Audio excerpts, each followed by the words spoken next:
Hello friends, I am back with the next lecture in the series. As I told you before, modern education can be divided into two parts. The education in the pre-independence period and the education after independence period. In the last lecture, we studied together the progress of education in different periods during the medieval and during the East India Company rule. The present lecture deals with the development of the education system after India achieved independence in 1947. Till date, with the latest recommendations of the Yashpal Committee 2009 and the educational targets of the 11th Plan, it will enlighten you with the administration of the education system in India from the primary to the tertiary level. It will also throw light on the various epoch-making education commissions and committees for bringing out suitable reforms in the educational system, the national policies on education, also the status of the technical, professional, adult and commercial education in India today. On August 15, 1947, India attained independence from the British domination. This gave the people of the country the fullest opportunity to mold their educational policy according to the needs of the nation in the fast changing times. But this opportunity was not free from the heavy responsibilities that lay ahead for reorienting the entire system of education, which, apart from enabling the coming generations to develop their natural faculties, may also enable them to rebuild a new India. The content of learning, which from the very beginning of the British era had been mainly of a general and theoretical nature, had to be given a practical basis. The country needed a large number of technicians, engineers, doctors, scientists and other skilled workers who could impart a new shape to various things in the developing economy of the country, which had been languishing under colonial exploitation for about 2 centuries. The most important problems in the field of education before the national government were the expansion of facilities for mass compulsory elementary education, reform of the secondary and university educational systems, to develop vocational and technical education at various levels, to encourage women education, and also to reorganize the structure of educational administration. With a view to fulfill all these objectives, the central and the state governments have been endeavoring to give a concrete shape to various programs under the 5-year plans. The administration of education. Since 1947, Education Department in the center has developed in a full-fledged ministry under the central government. The education at the state level is primarily the responsibility of the state governments. The union government is concerned only with the coordination and determination of the academic standards in respect of higher education, research, and scientific and technical education. The problem of standards and coordination in the sphere of higher education is now the responsibility of the University Grants Commission. Coordination in regard to primary and secondary education is secured through All India Councils. The Union Government is also managing central universities of Delhi, Aligarh, Banaras and Shanti Niketan, and other such institutions of national importance as may be decided by the Parliament of the country. The Central Advisory Board of Education lays down the general educational policy. The board has 4 standing committees dealing with the primary, secondary, university and social education. These standing committees formulate aims and objectives, assess present position and draw up the future plans of development in their respective fields. In the states, there is an education minister assisted by subordinate ministers and then a secretary to execute the government's plans. The Director of Education controls the elementary and secondary education in states with the help of Inspectorate, which is directly responsible for the supervision of schools. The universities in India are purely autonomous bodies, whereas secondary institutions are partly under the state government, partly under the local bodies and largely under private control, but recognized and aided by the state departments of education. The majority of educational institutions are managed on grant in aid basis by non-governmental agencies such as local bodies, religious or denominational trusts, private associations or individuals. Soon after gaining independence in 1947, making education available to all had become a priority for the government.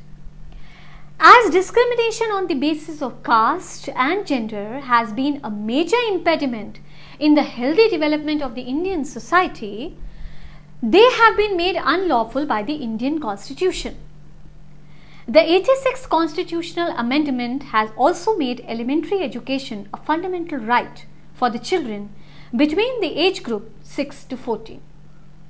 According to the 2001 census, the total literacy rate in India is 65.38%. The female literacy rate is only 54.16%. The gap between rural and urban literacy rate is also very significant in India. This is evident from the fact that only 59.4% of rural population is literate, as against 80.3% urban population according to the 2001 census. The present education system in India mainly comprises of primary education, secondary education, senior secondary education and higher education. Elementary education consists of 8 years of education. Each of the secondary and senior secondary education consists of 2 years of education. Higher education in India starts after passing the higher secondary education or the 12th standard. Depending on the stream, completing graduation in India can take 3 to 5 years. Postgraduate courses are generally of 2 to 3 years of duration. After completing post-graduation, scope for doing research in various educational institutes also remains open. There are quite a good number of educational institutes in India that can compete with the best educational institutes in the world. The Indian Institutes of Technology, so to say IITs, the Indian Institutes of Management, the IIMs, Indian Institutes of Science, National Law Schools, Jawaharlal Nehru University are some such institutes. The growing acceptance of distance learning courses and expansion of the open university system is also contributing a lot in the democratization of higher education in India. We will now see the higher education system in India, its situation after independence. Since the beginning of the modern university education in India towards the middle of the 19th century, universities have been criticized for their shortcomings and limitations. Universities are the seats of higher learning from where the society gets its leaders in sciences, arts and various other fields of natural life. If India is to confront the confusion of our times, she must turn for guidance, not to those who are lost in the mere exigencies of the passing hour, but to her men of science, to her poets and artists, to her discoverers and inventors. These intellectual pioneers of civilization are to be found and trained in universities, which are the sanctuaries of the inner life of the nation. The aim and purpose of higher education is to provide an integrated and coherent picture of the creation. It is through education that we must obtain a sense of perspective, a synoptic vision, and a coordinated view of the different items of knowledge. Education is not knowledge or information. It is, in fact, a training of mind, a training of spirit.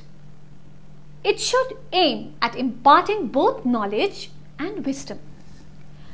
University education in India must aim at providing the knowledge and wisdom, which are necessary attributes for the fuller development of the personality.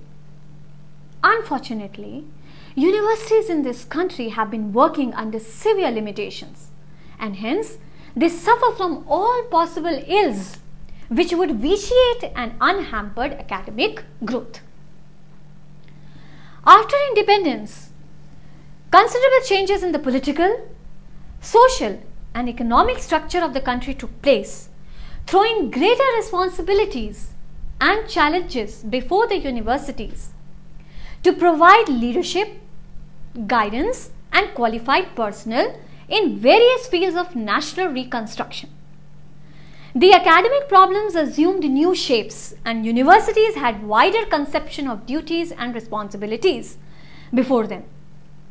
They had to meet a growing demand for every type of higher learning, be it literary and scientific, technical and professional. It began to be realized that universities in an independent India must play a fuller role of nation building and enable the country to attain freedom from want, disease and ignorance in the shortest possible time by the application of the knowledge of science and technology in the development in various directions.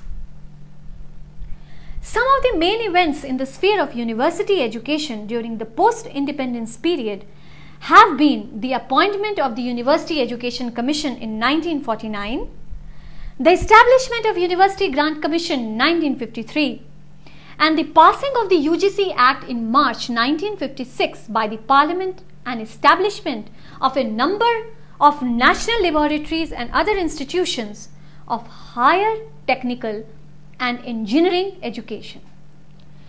Out of these events, the appointment of the University Education Commission could be regarded as an epoch-making event. So now we will discuss in brief the University Education Commission, which was framed in 1948-49. The setting up of the University Education Commission, which is popularly known as the Radhakrishnan Commission in 1948, was a major landmark for enunciating the goals and objectives of higher education in independent India. This commission was appointed under the chairmanship of Dr. Shri S. Radhakrishnan. The commission was required to study the problem of university education in particular in the country and to suggest measures for its reforms, keeping in view the needs and aspirations of the people. The then Minister of Education Abdul Kalam Azad inaugurated this commission on December 6, 1948 and gave it the necessary directions. The commission made, after extensive deliberations, some very significant recommendations, many of which are pertinent even in the contemporary context. The recommendations were as follows. Firstly, it said that the aim of education must be to awaken and promote the innate ability of a person and to train him or her for development of self and democratic attitudes. Thus, the purpose of education is to acquaint an individual with his or her cultural heritage and to impart professional and vocational training. Secondly, the Commission emphasized the role of postgraduate education, training and research for the advancement of the knowledge. Thirdly, it stressed the university's role in studying agriculture in an agrarian economy like India, and suggested that special attention should be paid to the development of higher education in rural areas. It also emphasized that the scientific and technical base of the education system should be strengthened. Realizing the importance of the medium of instruction, the Commission recommended that English as a medium of instruction in higher education should be replaced as early as possible by the Indian language. Realizing the deficiencies of the examination system and the magnitude of the wastage, the Commission recommended a thorough study of the scientific methods of educational testing and appraisal. In subsequent years, several commissions and committees were also appointed by the government for educational restructure and changes in the system of higher education in India. Some of the very important documents which were published were the Report of the Education Commission 1964-66, National Policy on Education 1968, the Draft Policy on Education 1978, National Commission on Teachers 1983, Challenge of Education, a Policy Perspective 1985, National Policy on Education 1986, once again the National Policy on Education, a Program of Action 1986, Towards an Enlightened and Human Society, a Perspective Paper on Education 1960, and finally the National Policy on Education Program of Action 1992. Now we will discuss the Secondary Education Commission 1952-53. On September 23, 1952, the Government of India appointed the Secondary Education Commission under the chairmanship of Dr. A.L. Mudaliar, also known as the Mudaliar Commission after his name. The Commission studied the various problems of secondary education in the country and submitted its report on 29th August. The Commission was basically required to study deeply the various problems of secondary education and to suggest measures for reforms on aims, teaching arrangements, organization, the relationship of secondary education with primary and university education, the useful pattern of secondary education for the whole country. The Commission pointed out various defects in the existing pattern of secondary education and suggested some reforms. The Commission gave the following recommendations. It advocated that the aim of secondary education is to produce ideal citizens. Character formation and development of personality should be the main aim of secondary education. It also suggested some changes in the secondary school curriculum. Agriculture should be made compulsory subject for schools in villages and home science should be compulsory for the girls. Multi-purpose schools should be opened according to the needs and interests of the students. The Commission emphasized on vocational courses and suggested that at the middle school stage, the curriculum should include languages, social studies, general sciences, mathematics, art and music, craft and physical education. Learning should be through purposeful, concrete and realistic situations.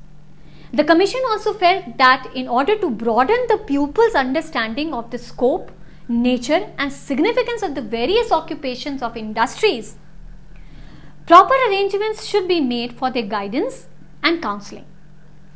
As far as the examination system is concerned, the Commission suggested that the number of external examinations should be reduced and the element of subjectivity in the essay type test should be minimized by introducing objective tests and also by changing the types of questions. The Commission has suggested a uniform procedure for the selection and appointment of the teachers. The Mudaliar Commission suggested that there should be a Director of Education in every state to advise the minister and should have a direct access to the minister concerned. Finally, the Mudaliar Commission made recommendations to improve the financial conditions in the realm of secondary education. There should be a close cooperation between the center and the state in matters connected with reorganization and improvement of secondary education. Thus, we see that the Commission has given numerous practical suggestions for the reforms of secondary education in the country. The Commission has drawn our attention to the various defects of the existing system of secondary education. There is no doubt that in spite of some defects of the recommendations of the Commission, if the suggestions had been implemented in full, secondary education in the land would have improved to a great extent. After the Secondary Education Commission in 1952, Narendra committees on secondary education were formed. 2 Narendra committees were set up to suggest reforms in secondary education. The first Narendra committee was set up in 1939 during the first Congress ministry in UP. The committee recommended Hindustani as the medium of instruction for children between 7 and 14 years of age. It gave some suggestions for basic education and secondary education. The second Narendra committee was set up in 1952-53. The current system of secondary education in UP is a contribution of this committee. The Education Commission 1964-66. After the achievement of independence, our leaders introduced the 5-year plans with a view to effect the development of the country in various fields. In these plans, education, too, found an important place. So, plans have been made for the development of various stages and kinds of education. However, the execution of these plans made aware of certain inherent weaknesses due to which the expected success was not being achieved. Education appeared to be one of the areas which indicated many problems and needed efforts for immediate solutions. Thus, the government appointed the University Education Commission in 1948 and the Secondary Education Commission in 1952 for suggesting reforms in education system. The recommendations of these commissions could not be implemented in their entirety. Consequently, the defects in the area of education persisted.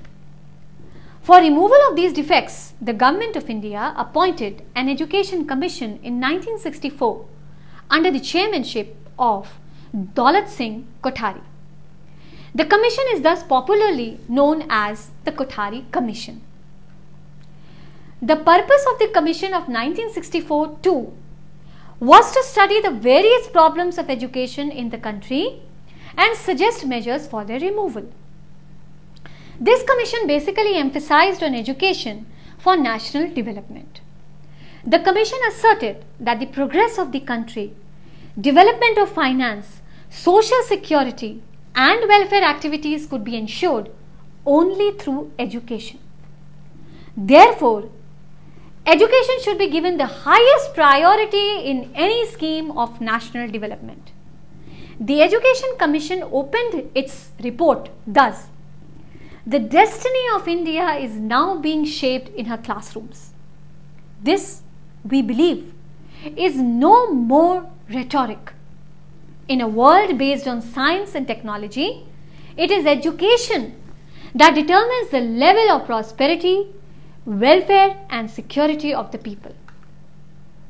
The report emphasized that the universities are the dwelling places of ideas and idealism and expected high standards of conduct and integrity from all the members.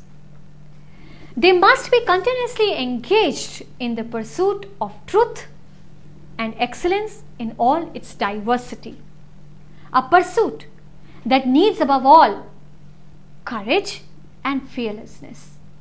In its comprehensive report, the Education Commission proposed that education should address the problems of national development, particularly the issues concerning self-reliance, economic growth, employment, and social and national integration. Education should relate to the life needs and aspirations of the people. Education should help improve productivity by emphasizing work experience, vocationalization, improvements in scientific and technological education and research. Education should be perceived as the main instrument of change through human development. Education should contribute to social and national integration. Education should modernize the society through knowledge and its applications. And last but not the least, education should inculcate social, moral and spiritual values in the people.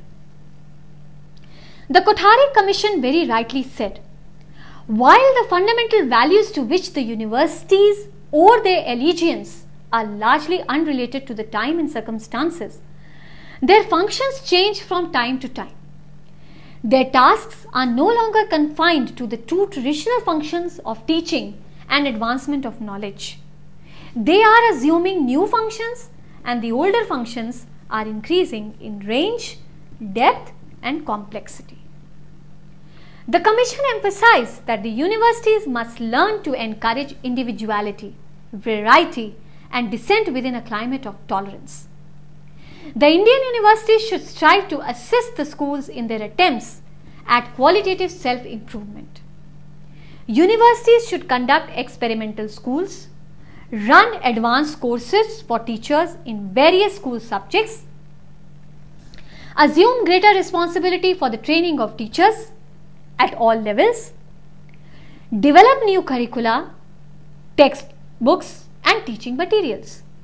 Most important responsibility is to lower the dominant place given to examinations, to improve the standard in every aspect, and by a symbiotic development of teaching and research, to create at least a few centers comparable to those of their type in any other part of the world.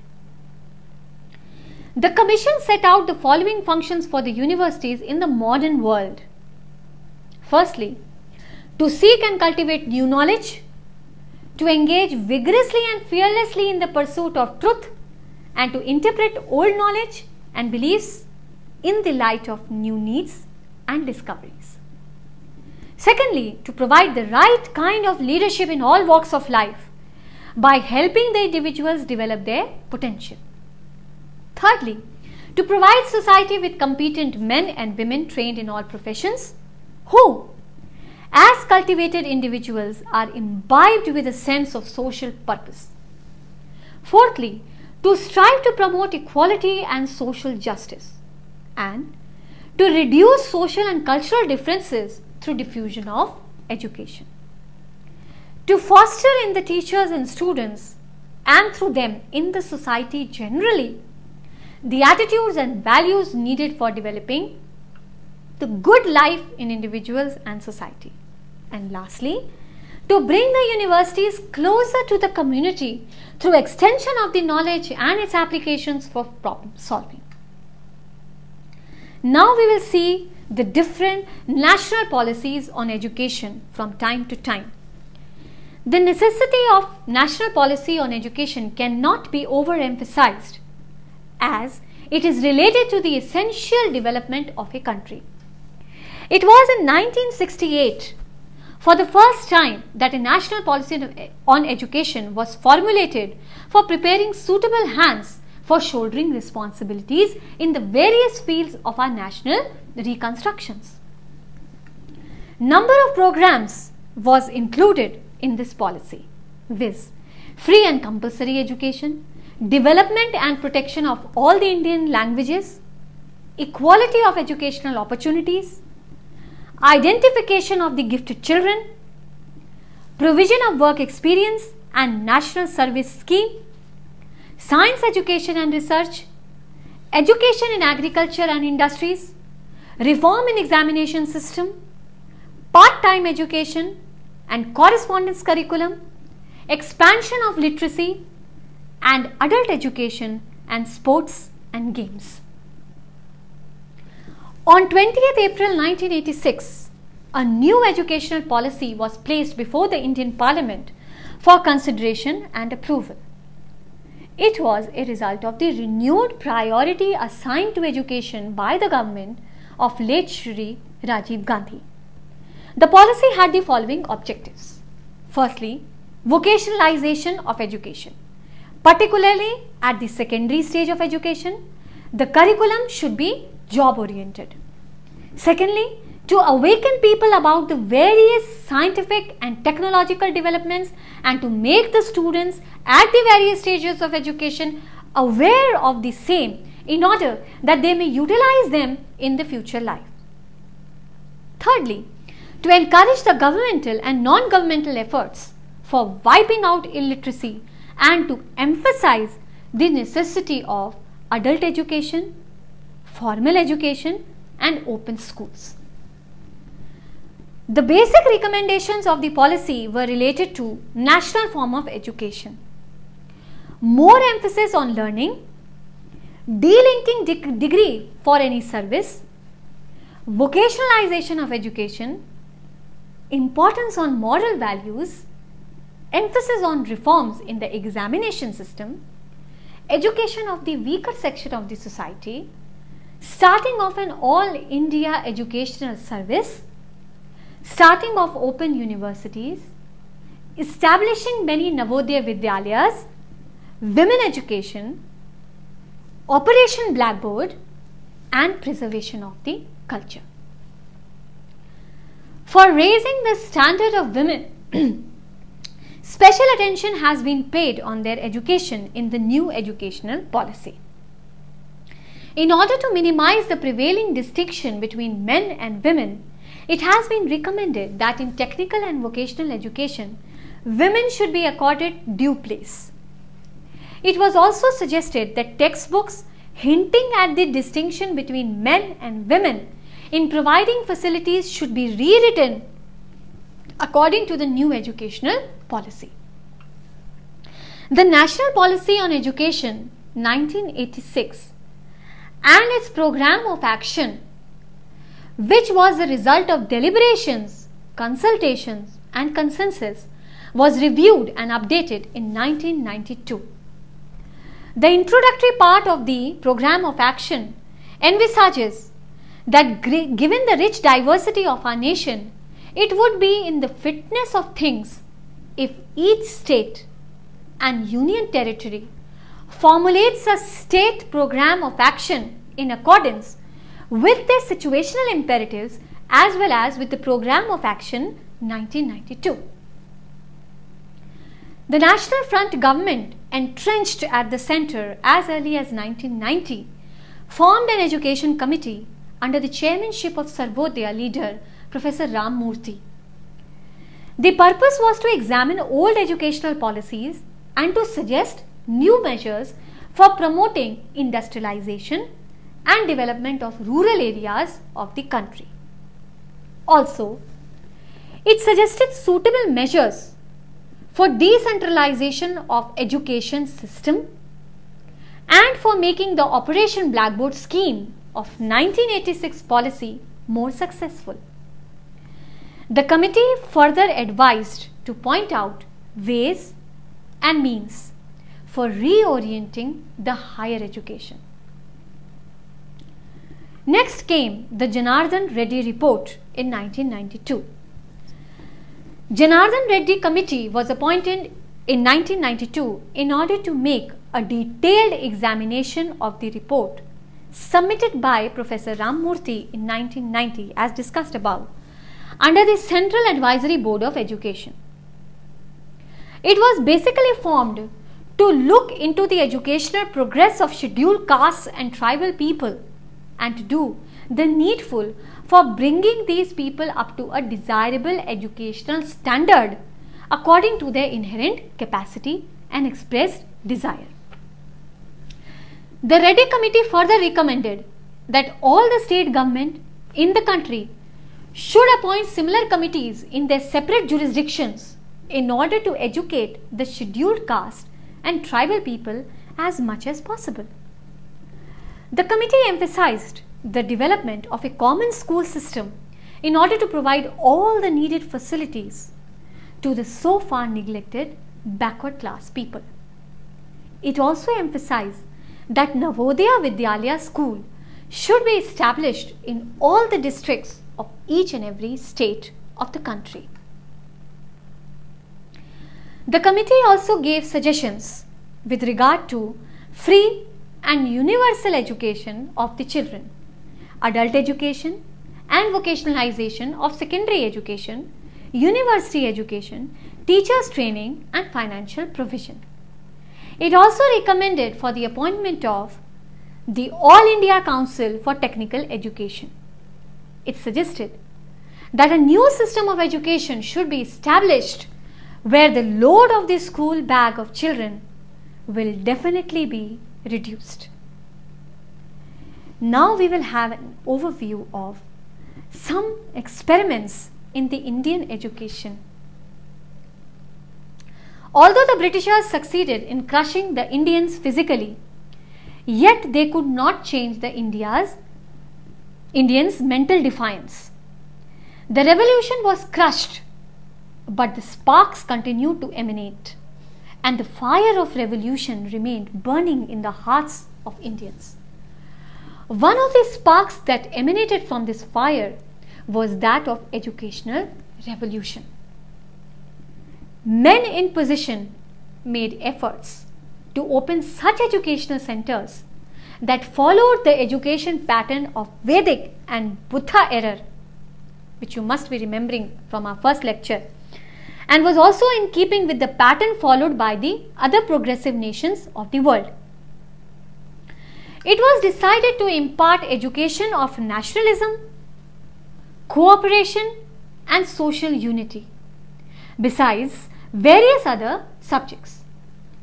It also aimed at creating in the student love for the country, for society, for independence and for human beings, and boycott foreign language, dress, communalism and untouchability.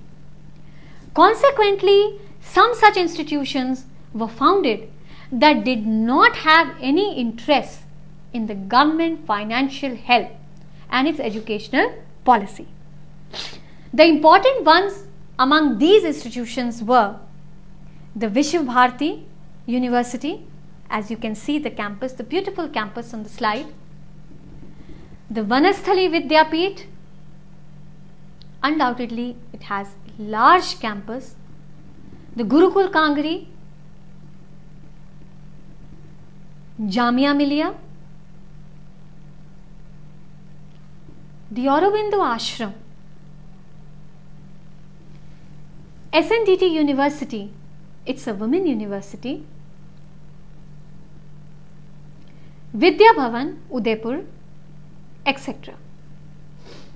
In the beginning, although these institutions had people's inner sympathy, they did not receive their solid and open support because of the government's wrath. But in course of time, with the appearance of Mahatma Gandhi on the political horizon of the country and also of a number of political parties, these institutions received encouragement.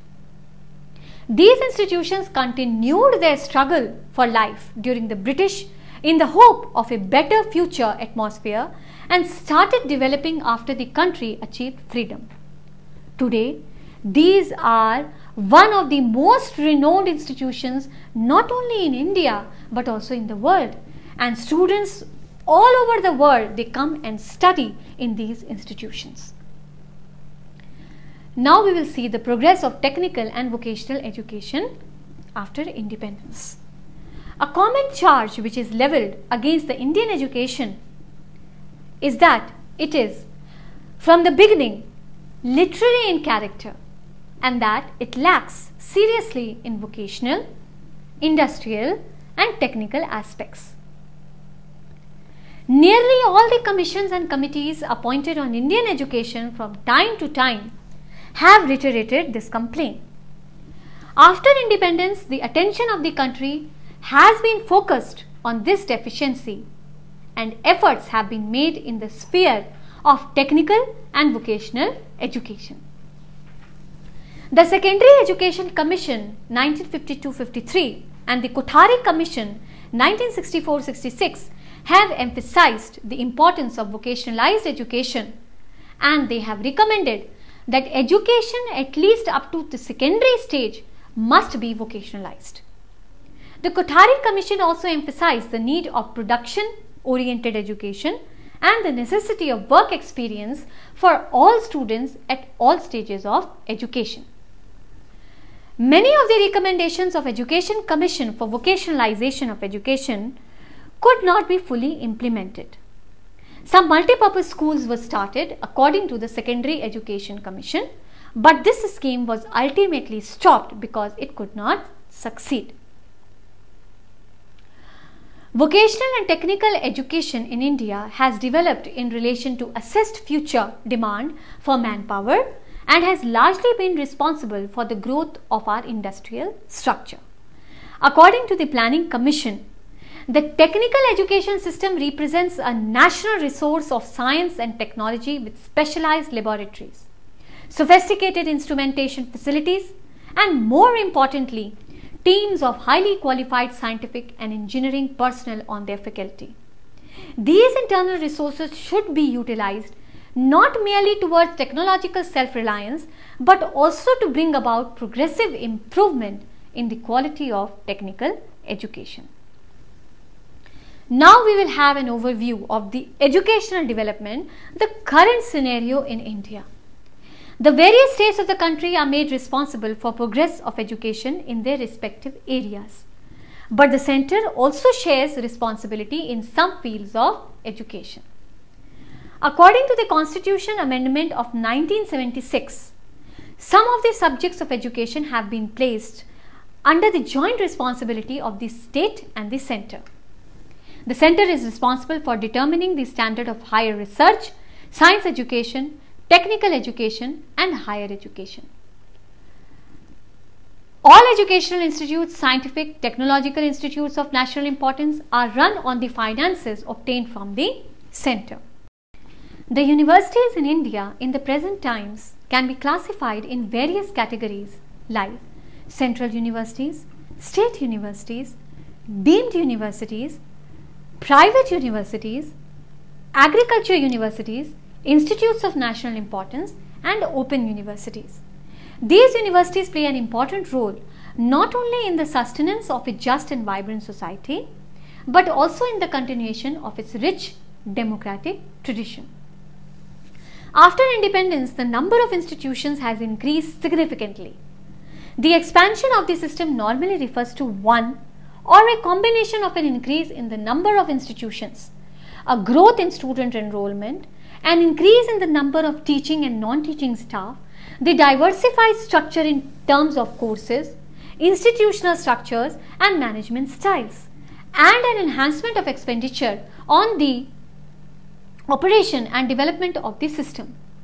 India's higher education system is the largest system of higher education in Commonwealth countries and the second largest in the world, with 25 central universities, 231 state universities, 5 institutions established through state legislation, 100 deemed universities, 31 institutes of national importance as on 31st December 2007. In 2008, the total number of university level institutions, including 11 private universities, was 431.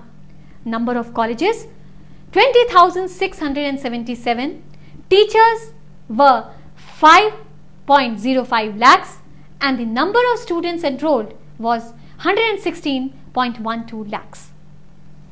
Realizing the urgent need of revamping the Indian higher education system, the Ministry of Human Resource Development recently proposed to establish 8 new Indian Institutes of Technology, 7 Indian Institutes of Management and 30 central universities under the 11th 5-year plan. The Government of India is responsible for arranging, allocating and distributing financial resources required by the University Grant Commission for the establishment of central universities in India. The responsibility rests on the central government to devise policies with a view to improve the quality of higher education in India. Improving the quality of and access to higher education and research in India has become all the more important, keeping in view the growing need of qualified human resources in various sectors of the economy. The Central Advisory Board of Education has been constituted to assist in the functioning of the two governments and ensure that parity is maintained in the field of higher education. Open universities provide the facility of distance education to people who are unable to pursue regular courses. Distance education is provided on academic, technical and professional subjects. These universities offer undergraduate, postgraduate and doctoral programs. They also offer diploma and certificate level courses. As agriculture plays an important role in the Indian economy, setting up of adequate number of agriculture universities were considered very important in India. The technical education system in the country covers engineering, technology, management, architecture, pharmacy, etc. The Ministry of Human Resource Development supports the programs at undergraduate, graduate, postgraduate and research levels. The technical system at the central level comprises of the Indian Institutes of Technology, the Indian Institute of Management, Indian Institute of Sciences, National Institute of Technology and All India Council for Technical Education. As far as the professional education is concerned, higher education also deals with the professional education.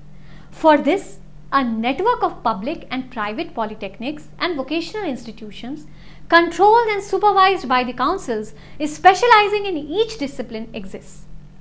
Professional councils like All India Council for Technical Education, Distance Education Council, National Council for Teacher Education, Medical Council of India and others are responsible for recognition of courses, promotion of professional institutions and providing grants to undergraduate programs and various awards.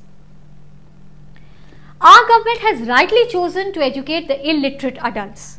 In the education of adults, the emphasis has not only been on making them literate, but an attempt is also made for education of the personality in order that they may fulfill the responsibilities of citizens of a democracy intelligently. In 1973, a program of adult education was launched. Its objective has been to educate 30 crore adults within the age range of 15 to 35 years by the end of 20th century. The main purpose of this adult education program is to increase the working efficiency of the adults and to create in them a social and national consciousness. The government has paid special attention on women education since 1957-58. In the programs made for the same, special provisions have been made for arrangement of stipends, appointment of lady residential accommodation for women teachers and training of women teachers. By 1995, that is within 48 years, the progress of women education had reached such a point that there remained little difference between the percentage of educated boys and girls. Under adult education programs for women, the objectives have been to make women over 15 years of age literate and to make them economically self-dependent by educating them and developing other skills in them. Another aim has been to give them training in rearing up children, family planning and information about health principles. Also, to acquaint them with the laws relating to women's rights in order to raise their social status and to inform the government about the atrocities committed against them at times. Educational Research and Training. The National Council of Educational Research and Training, popularly known as NCERT, was established by the central government in 1961 for implementing the educational policies and plans of the Central Ministry of Education. The council contributes in the educational progress by cooperating with various universities in the country and boards of education in various states. The council runs 4 regional colleges of education situated in Ajmer, Bhopal, Bhubaneswar and Mysore. These colleges train teachers and arrange for in-service training of teachers during summer. Development of languages. It may be divided into three parts. Development of Hindi national language, development of Indian languages, and development of English. The central government has established a Kendriya Hindi Sansthan at Agra, which makes researches in new Hindi teaching methods, constructs Hindi teaching materials, publishes Hindi books, awards degrees to trainees. For the development of other Indian languages, a Central Institute of Indian Languages has been established. The central government has opened at Hyderabad the Central Institute of English and Foreign Languages. The institute prepares curriculum for teaching English and other foreign languages and conducts researches in foreign languages. In India, there are many youth services which work towards promoting physical, mental, social and cultural development of our youths. The first is the Nehru Youth Center. Constructive work for youth between 15 and 35 years of age, informal education, competitive sports and games, community service work and land improvement work are the main activities of these centers. National Service Scheme. This scheme was enforced in 1969 for undergraduate boys and girls. Their chief activities are cooperation in spreading literacy and constructive work through free labor, planting trees, cleaning dirty colonies, etc. All India Board of Sports and Games. This board has been established for promoting physical, mental, moral and social developments of the youth. This board has appointed a committee of sports and games which sends suggestions to universities, schools of various states, state boards and games and federations of sports and games. It is on the advice of this national board that players are sent to foreign countries to participate in international games and sports. Besides the above board at the center, there is another national organization of sports which gives training in sports and games to the selected youths of universities and colleges in the country. The two institutions which are playing leading roles in the fields of physical development of youths of the country are the Netaji Subhash National Institute of Sports, Patiala and Lakshmibai National College of Physical Education, Gwalior. Apart from the several hundred state universities, there is a network of research institutions that provide opportunities for advanced learning and research leading up to a PhD in various branches of science, technology and agriculture. Several have won international recognition. 25 of these institutions come under the umbrella of the CSIR, that is the Council of Scientific and Industrial Research, and over 60 fall under the ICAR, that is the Indian Council of Agricultural Research. In addition, the DAE, that is the Department of Atomic Energy, and other ministries support various research laboratories. The following autonomous institutions established by the University Grant Commission oversee the accreditation of for higher learning. Number 1, the All India Council for Technical Education. Number 2, the Distance Education Council. Number 3, the Indian Council of Agricultural Research. Number 4, Bar Council of India. 5, National Assessment and Accreditation Council. Next, National Council for Teacher Education. Next, Rehabilitation Council of India. Next, Medical Council of India. Next, Pharmacy Council of India. Next, Indian Nursing Council, Dental Council of India, Central Council of Homeopathy, Central Council of Indian Medicine, and lastly, the Veterinary Council of India.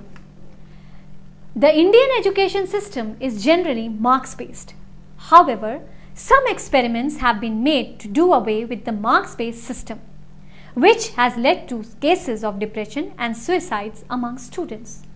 In 2005, the Kerala government introduced a grades-based system in the hope that it will help students to move away from the cutthroat competition and rote learning and will be able to focus on creative aspects and personality development as well. The government has reserved seats for the SC/STs in all areas of education. Special scholarships and other incentives are provided for SC/ST candidates. Many state governments have completely waived fees for SC/ST students. The IITs have a special coaching program for the SC/ST candidates who fail in the entrance exams marginally. The University Grant Commission of India is a union government body that provides funds for government recognized universities and colleges. It is the body that provides recognition for universities in India. Its central office is in New Delhi and it also has a southern regional office in Hyderabad. UGC conducts the NET exam, which is called the National Eligibility Test, for the appointment of teachers in colleges and universities. Nevertheless, some years back, the NET has been exempted those having MPhil degree to teach at the graduation level. However, PhD holders can teach at post-graduation level since June 2006. Now we will review the National Knowledge Commission. The National Knowledge Commission was constituted on 13 June 2005 as a high-level advisory body to the Prime Minister of India. The vision for National Knowledge Commission was articulated in the address of Dr. Manmohan Singh, the Prime Minister of India. The time has come to create a second wave of institution building and of excellence in the fields of education, research and capacity building. The terms of reference of National Knowledge Commission are: build excellence in the educational system to meet the knowledge challenges of the 21st century and increase India's competitive advantages in the fields of knowledge. Secondly, to promote creation of knowledge in science and technology laboratories. Thirdly, to improve the management of institutions engaged in intellectual property rights. Next, promote knowledge applications in agriculture and industry. And lastly, to promote the use of knowledge capabilities in making government an effective, transparent and accountable service provider to the citizen and promote widespread sharing of knowledge to maximize public benefit. Now I will move on to the recommendations of the Yashpal Committee 2009.